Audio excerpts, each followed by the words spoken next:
So hello guys, kung bago pa lang like, subscribe, share lagay sa playlist guys. So yun, importante talaga sa ating spiritual life and random topics in life 25 to 29. Yun talaga na importante talaga yan na itong mga sinasabi ko para iwas gulo, para iwas away, heartache, broken hearted, mga ganun-ganun, kasi mali ang minahal mo. Baka nabibili ka lang sa kakukuhan niya o magaling siya sa kama. Kung wala yung sa attitude, kahit maraming pera yun, kung wala siya prinsipyo sa Bible yung paniniwala niya, buhay niya, useless lang. Kung sanay siyang gumawa ng masama, mangloko doon, kailangan kang maniid ka, mag-observe. Kahit may napipita ka na pupusuan doon, siyempre hindi lahat na napupusuan mo tama at totoo. Inaamin ko yan. Bakit? Kapogi siya, marami siyang pera, di ba? Daming kaibigan. Ay ko rin na maraming kaibigan masyado. Kailangan talagang iba yung kaibigan na may respeto. Diba? Kahit maraming kaibigan, pero ngayon, bihira na lang, rare na lang pagkatiwala ang tao ngayon. Yun lang din na huwag ka din sumaliwala agad. Lalo na sa pag-ibig, di ba? Kung common friends pa lang, maingat ka nga sa classmate mo. Lalo na sa love life mo. Maiyan mga tao na yun, nagmamadali, di makatiis, wala pasisyoso, may iba na kusang lalabas lang yung ilang taon. Kasi tinatago niya yung masamang ugali. Tapos, may iba na may sira sa pag-iisip, may problem sa pag-iisip, galing magalit, sisigaw agad, yung talagang walang ipake sa environment. Yun na talaga na mag-o-observe ka. Huwag ka magsasalita sa intention mo na may feelings ka sa kanya o hindi. Yun ang mga matatalinong tao. May iba din na bigla kang ginalaw, hindi mo gusto, red flag na yun. Kasi dapat ang pag-ibig, nirespeto mo yan, tatanggapin mo siya. Yun ang mga na-observe ko na tao na pag may bisyo siya, gano'n ang iniisip niya, paano ka magkatiwalaan nun kung sa sarili mo pa hindi ka niya nirespeto? Paano ka respetuhin kung wala na siya o lumayo kayo sa isa't isa? Yun na nasusubukan yung pag-ibig na kung gaano ba ka legit at totoo yan. Kasi may iba ginagamit tong video na to para mangloko sila. May mga tao talaga mangloloko. Pero tayo, religious naman tayo. Marami naman nakapagsasabi sa akin, pamilya ko, babae talaga ako. Hindi tayo pabait-bait sa sarili ko na ako nag-claim, mabait ako. Hindi. Gano'n talaga ugali ko. Pero, yun ang mga tao ngayon na mag-observe ka. Diba? May iba na pipirahan ka lang, ibibigyan ka lang ng pera para maakit ka, maakit mo siya. Hindi tayo gano'n na gagamitin ko yung pera para maakit ng babae. Ako, sinasabi ko lang yung totoo. Being truthful and being honest. Yun ang pinaka-importante. Saka may takot kang gadyawin na nasa Bible. Kasi gusto natin na may prinsipyo tayo. Ay, tanay mang loko, ay ko rin na magpaloko. Kasi sayang lang yung pagkatao natin kung yung ating pagka-religious, niloloko ka lang, di ba? Maganda na, totoo tayo. Being true and being honest. Takot tayo gumawa ng masama. Yun lang ang sa akin. Hindi naman tayo perfect na being a family. Saan tayo nanggaling, hindi tayo mayaman. Importante dito, masipag tayo. Wala tayong problema dyan. Yun lang talagang, marami talagang toxic ng kasama sa trabaho at sa bahay. Sa pamilya mo. Marami talagang mga toxic. Magsisigaw doon, pasing ka, diba? Dami mga taong gano'n na sama talagang galing kasamahan mo. Kailangan talagang doon masusubukan mo yung pasensya mo. Doon mo susubukan yung katalinuhan mo. Diba? Maniid ka, mag-observe ka. Huwag ka dito maniwala agad. Kabubuhan lang yung tao. Tignan mo yung mga scammer, diba? Masyadong nagmamadali yan. May mga pattern yan. Para tayong FBI, CIA. Para tayong NBI, FBI, CIA. Tapos para tayong mga CCTV. Mga mga secret agents hindi tayo spy, secret agent sa pag-ibig at sa buhay. Kailangan ka being agent sa buhay mo at lalo nung Bakit ko sinasabi ito? Para maprotektahan natin yung sarili natin. Para malaman natin, huwag mo isabi yung rules mo o intention mo sa isang tao. Para malaman mo kung sino siya. Kasi maiba na masyado kang sinasabi mo lahat, baka mabubulgar yung pagkatao mo. At saka gagamitin nila yung weakness mo. May mga taong ganun. Mga advantage ba? At gusto natin na totoo tayo kung ano sinasabi natin at pangako natin, gagawin natin. Diba? Kung gano'n nangako tayo, di wala tayong magagawa. At saka ayaw ko rin ng pabago-bago ang emosyon. Kung ako gusto, ako lang. Kung iba yung gusto mo, di ikaw, doon ka. Diba? Open ba? Being open. Di natin pinipilit ang pag-ibig. Diba? Kung nagagalit siya, nare-react siya, may feelings siya sa'yo. Pero kung naghanap ka ng iba, wala siyang feeling, wala yung pakiramdam para sa iyo. Yun talaga na being reporter, ako rin being reporter lang ako. Diba? Marami na kasi nabibiktima sa pag-ibig. Yun na nag-share tayo dito sa YouTube para maiwas na yung love scam. Maging maraming single parent, single mother, tapos nanay lang mahirap kasi magpalaki ng bata, ikaw lang nag-iisa. Kasi ang magpalaki ng bata, kailangan ng mga vitamins yan, pag-aaral, kailangan ng support ng mother at father yan. Meron lang kasing sa kama lang, may mga taong maniac na sa sex pag-ibig lang So, being as a person, yun lang sana isi-share ko yung kadang linggo. Wala lang tayong panahon, pagod lang tayo. Na, ang nakaibahan lang sa tao at sa hayop, animals, excuse me, we are the highest form of animals, living being. May control tayo sa ating sarili na yung aso, titignan mo na yung aso, diba? Pag sa labas, wala pakialam yan o mga sex nila, pero yung tao may control. Ay, kaya ko na sarili ko, pwede ko rin na magtago, diba? Nahihiya tayo, may privacy at may respeto tayo. Hindi pa rin sa hayop na walang emosyon, yung mga aso, pusa, diba? Walang pakiramdaman yan, walang pakialaman or makiramdam. As a person, yun talaga na yung pag-adik na naibig mo, walang pag-ibig, walang emosyon, plastika lang sa una, magaling lang sa una, di ba? Yun lang din ang ginagawa nila na anong ginagawa natin at kinakain. Yun ang nagre-reflect sa buhay natin. Kung sino tayo, kung mahilig tayo sa processed food, hindi totoong pagkain, yun ang masakitin tayo. Pero babalik tayo sa Garden of Eden, preskong pagkain, hindi nagnunoodles, soft drinks, alak, sigarilyo, o kape, di ba? Ano na lang kakainin ko? Ano na lang iinumin ko? Buko juice. Binuksan ko, bibili ako 40 pesos. Yung mga buko juice na nasa bote, daming sugar yan, yung nasa malaking container. Di talaga sabihin ko, daming sugar yan Alam ko namang paano ginawa nila yan Ganun ka ako ka FBI. Marami ting alam. Mga ganun. Ako, bakit mahal? Bibilin ko. Kaysa bibili ko ng gin at below, mga Red Horse, yun na lang, kaysa magsasabo ko doon, bili ako ng mga vitamins. Or, mga bato, mga crystals, ito. Or, wala na. Kasi, masama talaga ang shabu at cocaine, yung mga ganun, mga illegal drugs. It's really bad for your health. May kasabihan pa nga, winners don't use drugs. Meron talaga siyang dahilan. Kasi, paano naadik ka na, o nagustuhan mo, naadik ka na, tapos nababaliw ka na, tinatawanan ka na nagbibenta dun, mga puser na wala ng pera, nabaliw pa, nagagawa pa ng kriminal, napatay pa. O, diba? Sinong kawawa? Yun na, para silang scammers, diba? Huwag kang magpa-scam sa mga addict, sa mga baliw, diba? Ang daming scammers, dami ng kriminal ngayon at addict. Kasi bakit sila naging ganun ang buhay? Kasi nagpapaloko sila. Diba? Being deceived. Sino bang deceiver? Satanas. Diba? Si Lucifer. Kung magpapaloko ka, kinikis mo rin si Satanas. Yun din na. Huwag ka magpaloko. Importante natin sa Bible at gumawa tayo ng kabutihan.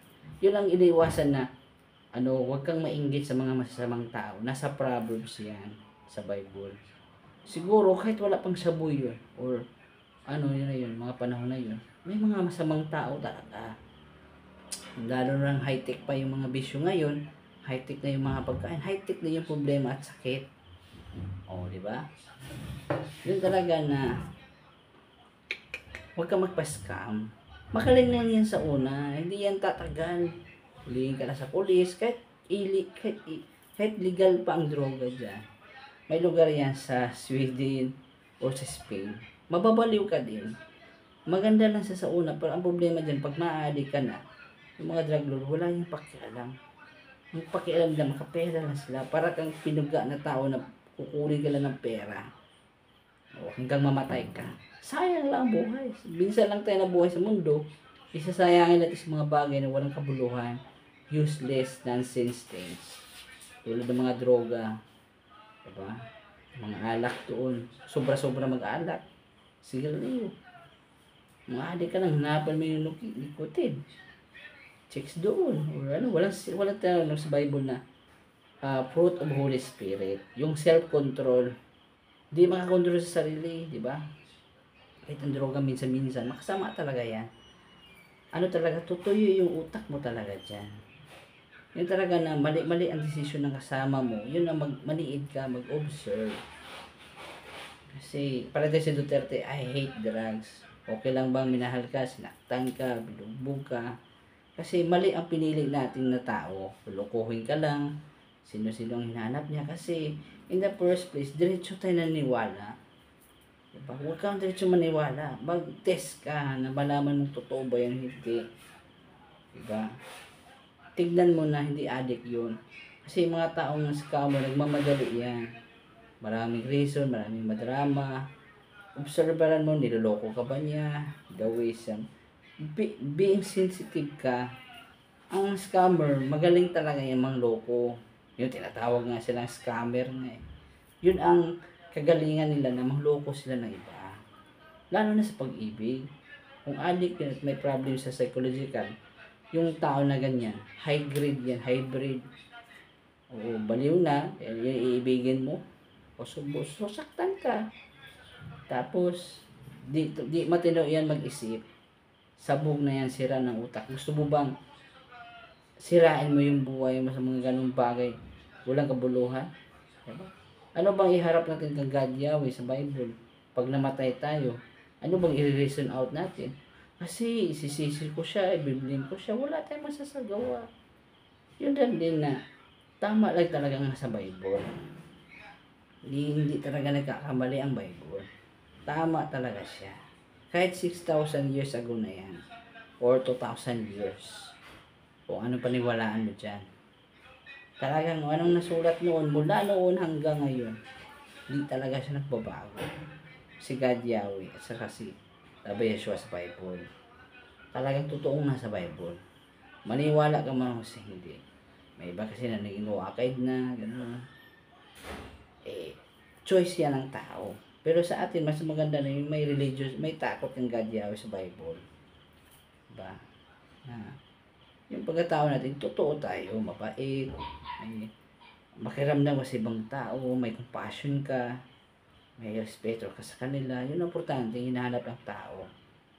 Medyo, ngayon, naging masama sila kasi hindi nila pinapakita yung love kang God Yahweh. Bali, nandun sila, ang buhay nila masasama, nandun sila sa kadiliman. Wala sa kanila yung ilaw. Yung ilaw, yung utos at salita ni God Yahweh. Yun ang napapailaw sa utak nila, sa pag-iisip nila. Uy, tama. Mahirap namang adik ka, nagsisimba ka, di ba? Mahirap namang ganun. Wala, di ka na matino nun. Yun ang tinatawag na self-control. Di ba? Yung magkasisimba ka nun, adik ka. Paano mo masasabi yun na naging adik ka na, pumapatay ka na? O God Yahweh, sorry.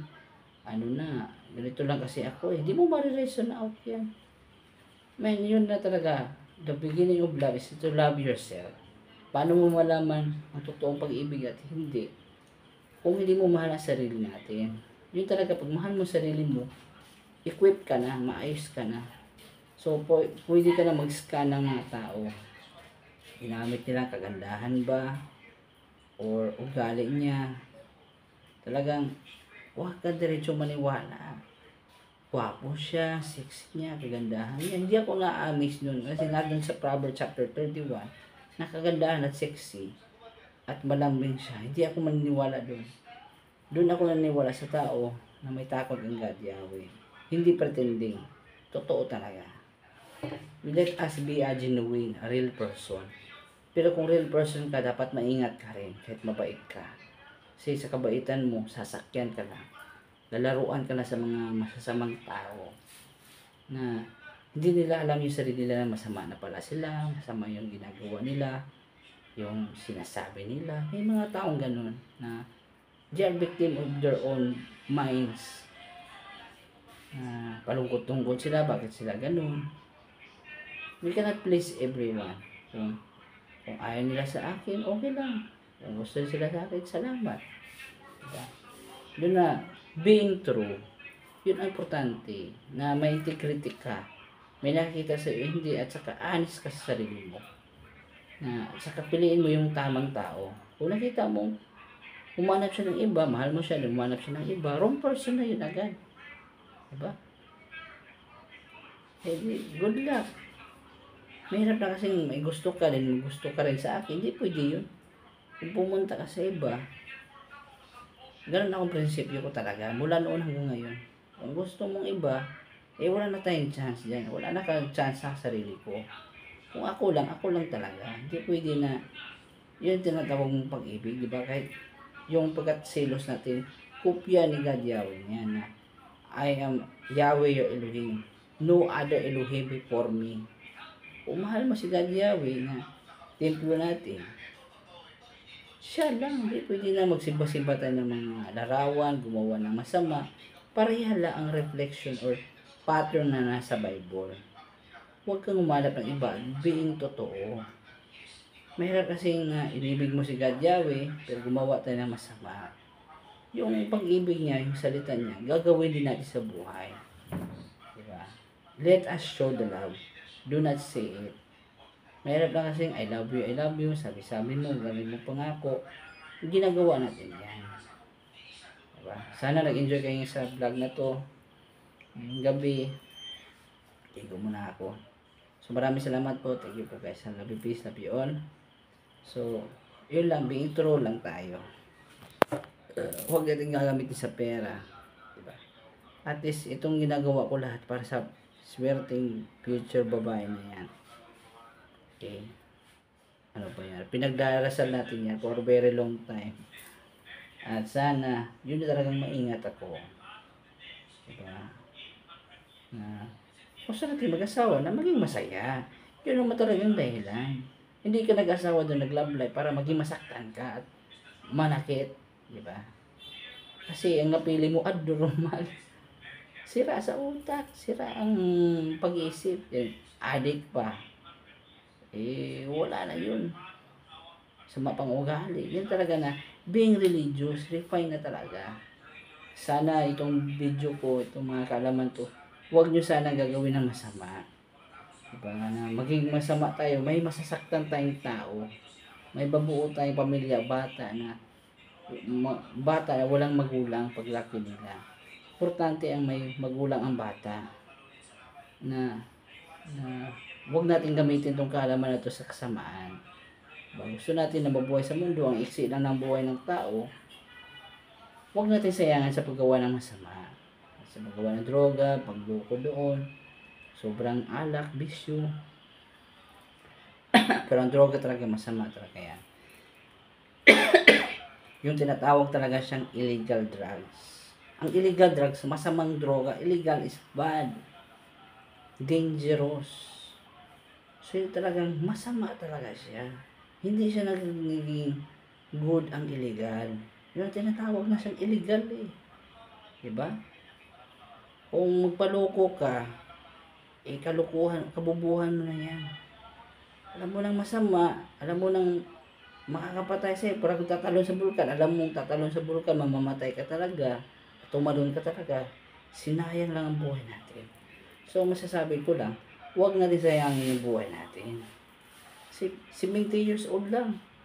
Swerte ng buhay aabot dyan. Eh kung adik ka, 20 years old, edad mo, 40, 50, may sakit or patay ka na. So yun nga, yun lang din na we only live once, use our life very well. Gamitin natin ng maayos. Like, subscribe, comment, share, love you, peace, love you. Oh, thank you po. Sana maging pulot ng aral to. Diba? Don't do bad.